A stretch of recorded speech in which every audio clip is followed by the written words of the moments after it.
السلام علیکم ورحمۃ اللہ وبرکاتہ۔ بسم اللہ الرحمن الرحیم۔ ریان منہا، نیند میں ریان کا ہاتھ جھٹکنے لگی تھی، جو مزے سے ایک ہاتھ ایک پاؤں اور چہرہ بھی منہا کے چہرہ سے ٹچ کرتا ہوا سو رہا تھا۔ ریان یار کیا ہے، تم نے مجھے کیا گو تکیہ سمجھا ہے جو اپنا سارا وجود مجھ پر لاد کے سوئے ہوئے ہو؟ اس نے ریان کا ہاتھ پھر سے پھینکا، جو ہر 5 منٹ بعد گھوم کر اس کی کمر پر آ جاتا تھا، اور ٹانگ تو اس نے ویسے ہی مزے سے رکھی ہوئی تھی۔ چپ چاپ سو جاؤ منہا، کیا رات کو شروع ہو گئی ہو؟ وہ بند آنکھوں سے ہی بولا۔ تم مجھے سونے دو گے تو میں سوؤں گی نا۔ اس نے اس کا ہاتھ واپس ہٹایا تھا۔ منہا اب اگر میری نیند خراب کی نا تو اچھا نہیں ہوگا۔ اس نے واپس سے ہاتھ اپنی جگہ پر رکھا۔ تم ہاتھ نہیں ہٹاؤ گے؟ وہ غصے سے بولی۔ نہیں۔ وہ بند آنکھوں سے ہی منہا کو جلا گیا۔ خود تو مزے سے سو رہا ہے، مجھے تنگ کیا ہوا ہے، اپنا 70 کلو کا وزن رکھ کے ابھی بتاتی ہوں۔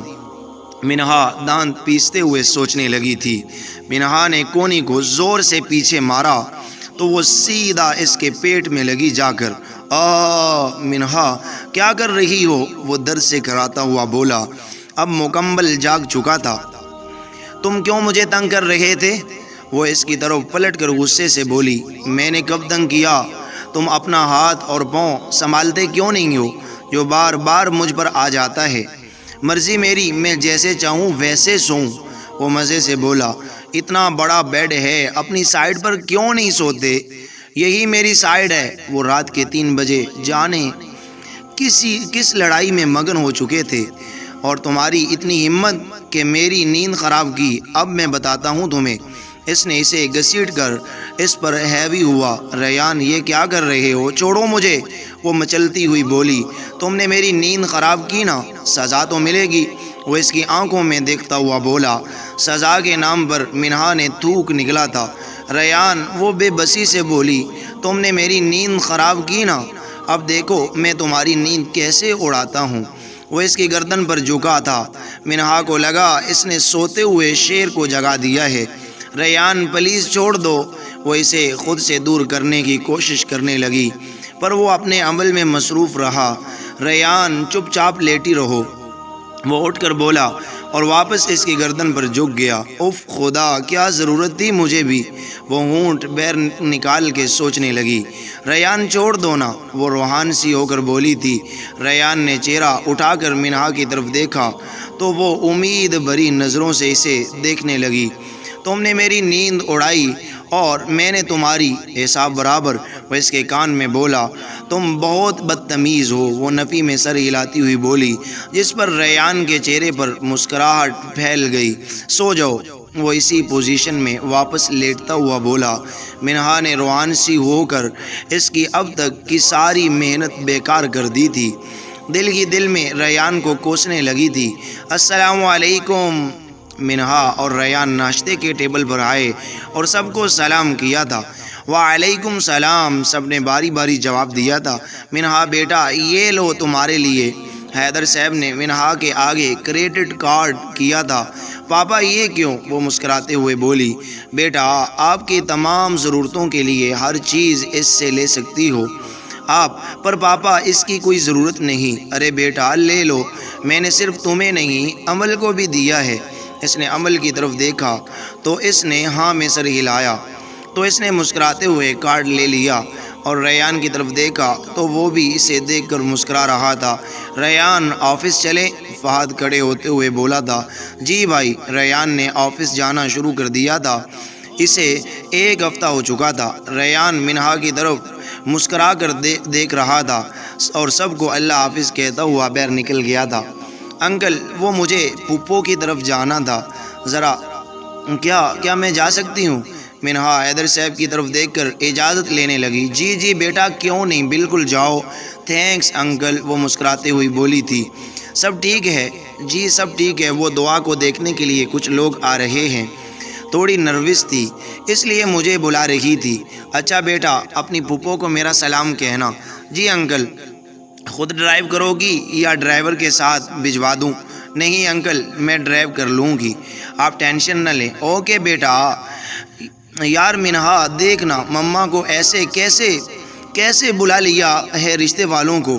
دعا منہا کو دیکھ کر بولی اصل میں وہ نروس تھی، شادی تو کرنی ہے نا، اور آپ جانتی بھی ہو حمزہ کو کتنا اچھا لڑکا ہے۔ منہا تم سمجھاؤ نا۔ وہ جھنجھلا کے بولی میں کب جانتی ہوں، بچپن میں کھیلتی تھی جب پاپا کے پاس آتے تھے، انکل تو ان کے ساتھ آتا تھا، بچپن کے بعد تو دیکھا بھی نہیں میں نے۔ جی ہاں، کیونکہ وہ کینیڈا گیا ہوا تھا اور آپ کے پاپا بتا رہے تھے کہ اس کا بزنس وہاں بھی کافی سیٹل ہو گیا ہے، بہت سمجھدار اور پڑھا لکھا لڑکا ہے، اور کچھ دن پہلے ہی پاکستان آیا ہے۔ تم نے دیکھا بھی تو ہے بیٹا، اچھا خاصا ہینڈسم بندہ ہے، اگلے ہفتے تو آیا تھا جمیلہ اور عبید کے ساتھ۔ جی پر مما وہ ارے انہیں تم پسند ہو بیٹا، اور حمزہ کو بھی، بس ان کی دادی نے تمہیں نہیں دیکھا اس لیے ان کے ساتھ آ رہی ہے۔ ارے واہ، اس کا مطلب کہ حمزہ بھائی کو پسند ہے دعا۔ منہا مسکراتے ہوئے دعا کی طرف دیکھ کر شرارت سے بولی یار منہا تم بھی۔ وہ اسے دیکھ کر بے بسی سے بولی منہا تم جاؤ اور اسے تیار کر دو یہی۔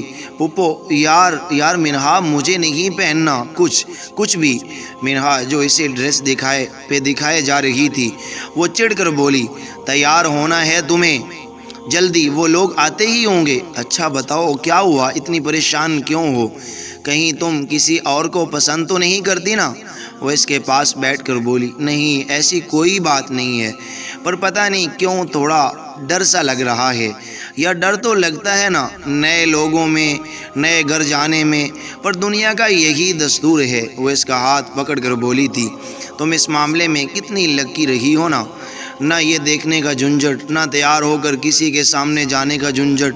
ہاں کہہ تو تم ٹھیک رہی ہو، میں صرف اس معاملے میں نہیں قسمت کے معاملے میں بھی اللہ تعالیٰ کی بہت شکر گزار ہوں کہ اس نے اتنا اچھا سسرال دیا، مجھے بالکل مما پاپا جیسا پیار کرتے ہیں مجھے، اور عمل بھابھی بالکل بہنوں کی طرح۔ وہ مسکراتے ہوئے بولی اور ریان جیجو؟ اس کی بات پر منہا نے شرما کے منہ نیچے کر لیا۔ ارے واہ میری جان، تم تو پالش بھی کرتی ہو۔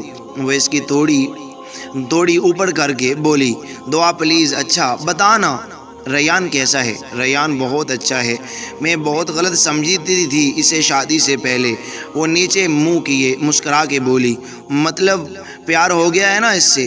وہ اسے چھیڑنے لگی یار نہیں تنگ نہ کرنا، بتا پہلے۔ بیٹا دیکھنا تجھے بھی ایسے ہی تنگ کروں گی میں جب تیری شادی ہوگی نا۔ دعا کی مسکراہٹ پھر سے غائب ہوئی منہا کی بات پر، اور گھبراہٹ واپس آئی تھی۔ بس اڑ گیا رنگ چہرے کا؟ منہا ہنستے ہوئے بولی یار مما کو وہ حمزہ ہی ملا تھا کیا؟ وہ منہ بنا کے بولی اچھا بتانا کیسا دکھتا ہے؟ دکھتا تو ٹھیک ٹھاک ہے، پر مجھے نہیں کرنی اس سے شادی۔ وہ منہ پھلا کے بولی کیوں، آخر وجہ کیا ہے؟ مجھے بچپن میں ہی اتنا تنگ کرتا تھا، میرے کھلونے اور چاکلیٹ چلاکی سے خود ہی لے جاتا تھا۔ وہ منہ بنا کے بولی اف یار تم بھی نا، وہ تو بچپن کی بات ہے نا، اس دن بھی آیا تھا تو فلرٹ کرنے کی کوشش کر رہا تھا۔ ہاں منہا زور سے ہنسنے لگی تھی اس کی بات پر۔ اف دیر ہو گئی، ریان نہ آ گیا ہو، میری تو شامت آ جانی ہے پھر۔ منہا 5 بجے گھر واپس آئی تو ریان کے روم کی طرف بڑھی، کیونکہ 4 بجے تک ریان واپس آ جاتا تھا۔ منہا روم کے اندر پہنچی تو سمجھ چکی تھی کہ ریان واپس آ چکا ہے، کیونکہ اس کے شوز سامنے ہی بے ترتیب سے رکھے ہوئے تھے اور موبائل اور والٹ بھی بیڈ پر پھینکا ہوا تھا۔ منہا نے شوز لے کر صحیح جگہ پر رکھے اور ویلٹ اٹھا کر سائڈ ٹیبل کے دراز میں رکھا، موبائل اٹھا کر بیڈ کے سائڈ پر رکھا تھا۔ ریان ٹاول سے سر پوچھتا ہوا واش روم سے نکلا تھا۔ منہا نے اس کی طرف دیکھا تھا کہاں تھی تم؟ وہ ٹاول سائڈ پر پھینکتا ہوا غصے سے بولا پپو کے گھر گئی تھی۔ منہا اس کے غصے سے سہم گئی تھی۔ کس سے پوچھ کر؟ وہ اس کا ہاتھ پیچھے موڑتا ہوا بولا ریان میں نے پاپا سے اجازت لی تھی۔ وہ سہمی ہوئی اس کی طرف دیکھ کر بولی جانتی تھی وہ غصہ ہے، کیونکہ اسے آفس سے واپسی پر اگر منہا گھر پر نہ ملے تو اس کا پارا ہائی ہو جاتا تھا۔ کیا تم نے مجھ سے اجازت لی تھی؟ وہ اس کے ہاتھوں پر سختی کرتا ہوا بولا ریان تم گھر پر نہیں تھے، وہ پھپھو نے بلایا تھا، وہ دعا کو دیکھنے کچھ لوگ آ رہے تھے۔ اس کی آنکھوں میں پانی بھرنے لگا اور لفظ ٹوٹنے لگے تھے۔ آئندہ مجھ سے پوچھے بغیر کہیں نہیں جاؤ گی تم، وہ سختی سے بولتا ہوا اس کا ہاتھ چھوڑ گیا۔ سمجھ آئی؟ وہ ایک بار پھر بولا۔ منہا نے نیچے منہ کر کے سر ہاں میں ہلا دیا۔ جاؤ، جا کے کافی بنا کر آؤ میرے لیے، حکم صادر ہوا۔ منہا بنا کچھ بولے آنسو صاف کرتے ہوئے روم سے باہر نکل گئی۔ ناظرین، یہ ناول ابھی تک جاری ہے۔ میں امید کرتا ہوں کہ آپ کو یہ ناول بہت زیادہ پسند آئی ہے۔ اگر آپ یہ چاہتے ہیں کہ نیکسٹ والا ایپیسوڈ جلد از جلد اپلوڈ کر دیا جائے تو پلیز ہمارے چینل کو سبسکرائب کرنا مت بھولیے، اور ہماری ویڈیو کو لائک اور شیئر بھی ضرور کیجیے، اور کمنٹس باکس میں اپنی رائے کا اظہار ضرور کیجیے۔ انشاءاللہ میں کوشش کر رہا ہوں کہ نیکسٹ والا ایپیسوڈ بھی جلد از جلد ابھی ہی تھوڑی دیر تک اپلوڈ کر دیا جائے، لیکن نیٹ کی پرابلم ہے، جیسے کہ میں بار بار ذکر کر چکا ہوں۔ 2 دن سے یہی ایشو آ رہا ہے بارش کی وجہ سے، اور تھوڑی سی دیر ہو سکتی ہے۔ آپ لوگوں نے ہمارے ساتھ تعاون اور ہماری ہیلپ کرنی ہے اس معاملے میں۔ جزاکم اللہ خیر۔